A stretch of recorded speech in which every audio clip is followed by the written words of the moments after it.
அன்புள்ளம் கொண்ட அனைவருக்கும் வணக்கங்க. இப்ப யாழினி பாப்பா நேரா ஃபோட்டோவ கொண்டு வந்துட்டு, "பாட்டி, சித்தி வாங்க எல்லாரும், அம்மா வாங்க" அப்படின்னு கூப்பிட எல்லாரும் வர்றாங்க. "என்னடி என்ன பிரச்சனை?" அப்படின்னு கேட்க, என்ன பிரச்சனையா? இங்க பாருங்க" அப்படின்னு சொல்ல பார்க்குறாங்க. ஆனா இங்க விஜய்க்கு நடுக்கம் தான். பாப்பா கிட்ட சொல்லி தான் கூட்டி வராங்க. "டேய் பாப்பா, அம்மு வந்து நான் சொன்னா கேட்பா. அதே மாரி நீயும் கேளு செல்லம்." "என்ன அங்கிள் கேட்கணும்? சொல்லுங்க அங்கிள். இங்க பார்த்தத அங்க சொல்லக்கூடாது சரியா?" "ஓகே அங்கிள், சொல்லல அங்கிள்" அப்படிங்கிறாங்க. "ஏன் சொன்னா என்ன? இவங்க எங்க சித்தி மாரி தானே இருக்காங்க" அப்படி சொல்ல, "இது உங்க சித்தி இல்லடா, இது அம்முவோட அம்மாடா." "ஓ! அம்முவோட அம்மாவா? அப்படியே எங்க சித்தி மாரி இருக்காங்க. நான் சித்தி கிட்ட சொல்லட்டுமா?" "என்னடா இப்பதானே சொல்லக்கூடாதுன்னு சொன்னேன். ப்ராமிஸ் பண்ணு" அப்படிங்கல. ஐயையோ! நான் அப்புறம் எங்க சித்திய பார்த்தா சொல்லிட்டேனா, அப்புறம் சத்தியம் பண்ணா தப்பு, கண்ண குத்தும் சாமி. இதெல்லாம் எங்க அம்மா சொல்லியிருக்காங்க. ப்ளீஸ்டா நீ சொன்னா தானே, சொல்லாத அப்படின்னு சொல்லி சத்தியம் கேட்க, ஓகே அப்படின்னு சொல்லிட்டு சத்தியம் பண்ணல. "இல்ல அங்கிள், சாரி அங்கிள், என் வாய் உளறிரும். அதனால மேக்ஸிமம் நான் சொல்லாம பார்த்துக்கிறேன்" அப்படின்னு சொல்லிட்டு தாங்க வருது பயப்புள்ள. ஆனா இங்க வீட்டுக்கு வந்தோனே எல்லாரும் வாங்க வாங்க அப்படிங்கிறாங்க. சாப்பாடு எடுத்து வைக்கிறாங்க. "ஏய் சாப்பிட்ட வாடி" அப்படின்னு சொல்ல நர்மதா மட்டும் அழுதுட்டு இருக்கு. நர்மதாட்ட போயிட்டு சாரதா கெஞ்சுறாங்க. "ஏய் வாடி, நான் உனக்கு தெரியாம சொல்லிட்டேன்டி, அம்மா திட்டக்கூடாதா? நீ நல்லா இருக்கணும் தானடி திட்டுவேன்." "இல்லம்மா நீ என்ன நம்பல இல்ல" அப்படின்னு சொல்லி மறுபடியும் அழுக. அதுக்கப்புறம் காவேரி, கங்கா எல்லாரும் போய் சமாதானப்படுத்தி தேத்தி கூட்டு வந்துடுறாங்க. காவேரி அவங்க அம்மா பிடிச்சு திட்டுறாங்க. "ஏம்மா இப்படி? பெத்த புள்ளைய நீ நம்ப மாட்டியா?" அப்படின்னு சொல்லிட்டு சமாதானப்படுத்தி சாப்பிட உட்கார்றாங்க. பாப்பா என்ன பண்ணுது, சாப்பிட உட்காரையில சொல்லிராத சொல்லிராதன்னு விஜய் சொல்றாரா, அதனால தாங்க அந்த பிள்ளைக்கு நெனப்பே வருது. சொல்லாம விட்டுருந்தா கூட அந்த பிள்ளை பேசாம இருந்திருக்கும். "ஆமா, அந்த அங்கிள் ஏதோ சொல்லக்கூடாதுன்னு சொன்னாரே" அப்படின்னு சத்தமா சொல்ல, "எந்த அங்கிள்? என்னம்மா?" அப்படின்னு காவேரி கேட்க, "ஐயையோ! சொல்லக்கூடாதுன்னு சொல்லிட்டாங்க. நான் சொல்ல மாட்டேன் சித்தி, நான் சொல்ல மாட்டேன்." "என்னடா சொல்லுடா." "சித்தி சொல்லக்கூடாதுன்னு சொல்லியிருக்காங்க சித்தி." "யாரு சொன்னா?" "அங்கிள் தான்." "என்ன சொன்னாரு?" "அங்க ஒரு ஃபோட்டோவ பார்த்தேன். அச்சு அசல் உங்கள மாரியே இருந்துச்சு. அத அங்க பார்த்ததா சொல்லக்கூடாதுன்னு சொல்லியிருக்காங்க."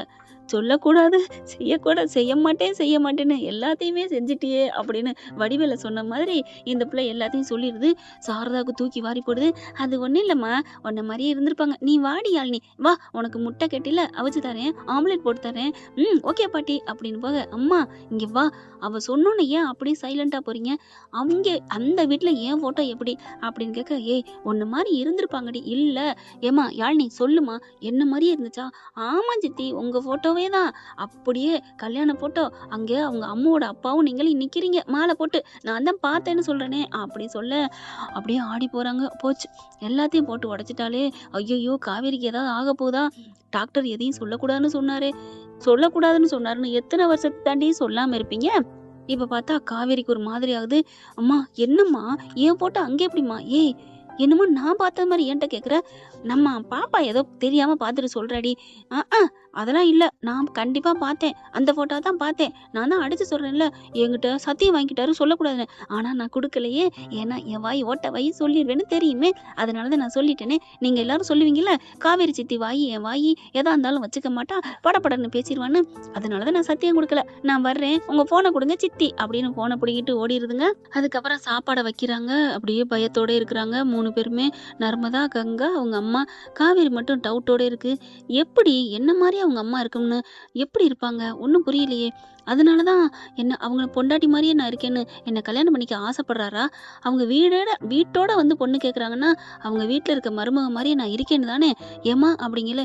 "இருக்கலாம்டி, எனக்கு என்னடி தெரியும்? உன்கிட்ட எதுவும் காமிச்சிருக்காரா? உங்களுக்கு தான் ரகசியமா அப்படியே மாமியார் மருமக மாரில இருப்பீங்க. சொல்லியிருப்பாரே, சொல்லியிருப்பாரேம்மா." "ஏய் ஏன்டி இப்படிலாம் பேசுற?" "அதெல்லாம் அவரு சொல்லவே இல்லடி. எனக்கு தெரியாதுடி. உன்ன மாதிரி இருப்பார்ன்னு சொல்லியிருக்காருடி. அவ்வளோதான் எனக்கு தெரியும். அதனால தான் நீனும் நல்ல பிள்ளையா இருக்கேன்னு தான் உன்னை கட்டிக்க ஆசைப்பட்டாங்க. நீ என்னமோ ரொம்ப பிகு பண்ற." "இல்லம்மா, எனக்கு ஏதோ டவுட்டா இருக்கு. எனக்கு அதுலயும் ஏன் சத்தியம் வாங்கணும்? இங்க பார்த்தத சொல்லாதேன்னு. அதுதான் எனக்கு டவுட்டு." அப்படிங்கல. "ஏய் விட்டு தள்ளுடி. சாப்பிடுடி" அப்படின்னு சாப்பிட சொல்றாங்க. ஆனா காவேரிக்கு சாப்பிட மனசு வரலங்க. அதுக்கப்புறம் ரூமுக்குள்ள போயிருதுங்க. போயிட்டு யோசிச்சுக்கிட்டே இருக்கு. எப்படி என்ன மாரி அங்க ஃபோட்டோ எப்படி இருக்கும்? நாளைக்கு வேலையா போய் ஃபோட்டோவ பார்க்கணும் அப்படின்னு நினைக்கிறாங்க. ஆனாலும், ஆ அவரோட டைரி இருக்குல்ல, அத எடுத்து படிச்சு பார்ப்போம் அப்படின்னு டைரி எடுக்குறாங்க. கதவ பூட்டிக்கிட்டு உட்காந்து படிக்க ஆரம்பிக்கிறாங்க.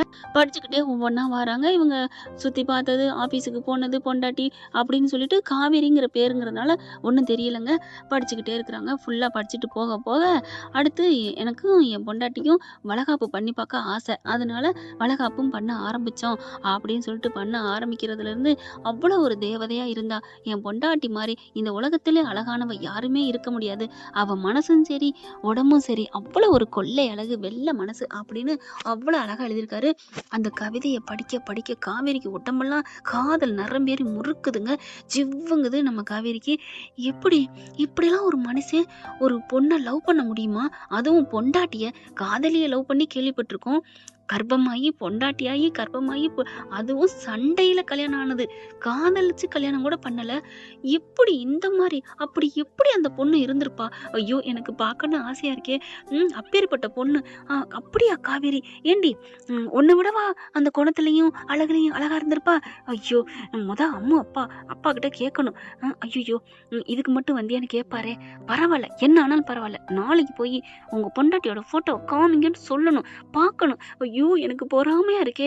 ஐயோ இப்படிப்பட்ட மனுஷனை கல்யாணம் பண்ணிட்டு ஏண்டி வாழை கொடுத்து வைக்கல காவேரி? உனக்கு ஏண்டி வாழை கொடுத்து வைக்கல அப்படின்னு தனக்கு தானே நொந்துக்க அங்கே விஜய்க்கு புற ஏறுது. புற ஏறுறாரு. ஏன்னா இங்க நினைச்சாலும் அங்க ஏறுதுங்க. அதுக்கப்புறம் நினைச்சு பாக்குறாங்க. அப்படியே படிச்சுக்கிட்டு கீழே பாதி படிக்கிறாங்க, பாதி கற்பனை பண்றாங்க. எப்படிதான் லவ் பண்ற மனுஷன்னு தெரியலையே. ஏண்டி காவேரி, ஒருவேளை உனக்கு நீயும் அந்த கொடுப்பனை இருந்தா நீ காதலிச்சு பாரு, நீனும் மனசுல இடம் பிடிய. அவர் தான் அந்த பொண்டாட்டி தவிர யாரையுமே லவ் பண்ண மாட்டேன், பார்க்க மாட்டேன்னு சொல்லிட்டாரே. அந்த பொண்டாட்டி தான் அவருக்கு முக்கியம்னு சொல்லிட்டாரே. காவேரி புலம்ப விட்டுட்டானே சொக்கா. எனக்கு அவன் இல்லையா அவன் வேணும்னு தோணுது. ஆனால் அவன் பொண்டாட்டியை பைத்தியமாக விரும்புகிறானே. அப்படி இருக்கல நீ எப்படி காவேரி போக முடியும்? அவன் ஒரு வார்த்தை எனக்குன்னு பொண்டாட்டியாக வந்துட்டா அவளை நான் லவ் பண்ணுவேன், பொண்டாட்டியும் லவ் பண்ணாலும் வர்ற பொண்டாட்டியும் நான் லவ் பண்ணுவேன்னு ஒரு வார்த்தை சொல்லிட்டா கூட நான் மனசார அவனை ஏற்றுக்குவேனே. ஐயோன்னு தவிக்கிறாங்க காவேரி. தவிக்கிறது மட்டும் இல்லைங்க, வாயை விட்டே புலம்புறாங்க. என்ன பண்ணுறது ஏது பண்ணுறது தெரியலையே. வேலையா அவரை போய் பார்க்கணும், கேட்கணும், அந்த ஃபோட்டோவை பார்க்கணும், எப்படியாவது வெக்கத்தை விட்டாவது சொல்லணும். ஐயோ அப்படின்னு சொல்லிட்டு இருக்கீங்களே. சரி அடுத்ததை படிப்போம் அப்படின்னு படிக்கிறாங்க. உள்ளுக்க படிக்க அப்படியே பார்த்தா ஒரு மாதிரி ஆகுது. கரெக்டாக ஃபோட்டோ இருக்குது. ஃபோட்டோவை பார்த்தா நான் ஆடி போகிறாங்க. ஆமாம், இது என் ஃபோட்டோ என்ன மாதிரியே இருக்குது. வளகாப்பு நடத்தியிருக்காங்க. அப்படியே விஜயும் காவேரி இருந்ததை இணைச்சிருக்காங்க. இந்த ஃபோட்டோவை என் வாழ்நாளில் மறக்கவே முடியாது.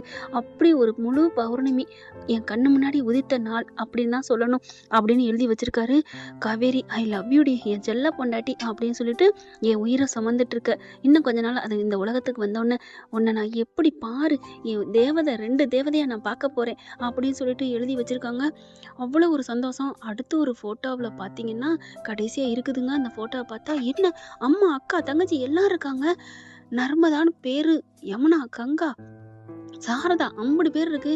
எல்லாரும் எனக்கு கிடைச்ச வரம் என் வாழ்க்கையில அப்படின்னு எழுதியிருக்காங்க. இந்த நர்மதாவால தான் என் காவேரி என் செல்ல பொண்டாட்டி எனக்கு கிடைச்சா அப்படின்னு எழுதியிருக்காங்க. அதை பார்த்தோன்னா அப்படியே ஆடி போக அப்படியே கிருங்குது. அப்போ இவர் நமக்கு ஏற்கனவே கல்யாணம் ஆயிடுச்சா? இவருக்கும் எனக்கும் இவர் தான் என் புருஷனா? நான் தான் இவர் பொண்டாட்டியா? ஐயோ அம்மா அப்படின்னு கத்துறாங்க. தலை சுற்றி டம்முன்னு அந்த டைரி கீழே விழுந்துருது. அப்படியே விழுகுறாங்க. வேகமாக வராங்க. கதவை தட்டுனா ஸ்டாப்பா போட்டிருக்குதா. கதவை போட்டு உடனே உடச்சி ஒரு வழியாக உடச்சி உள்ளுக்க வராங்க. அப்படியே மயங்கி போய் கிடக்குதுங்க நம்ம பயப்புள்ள.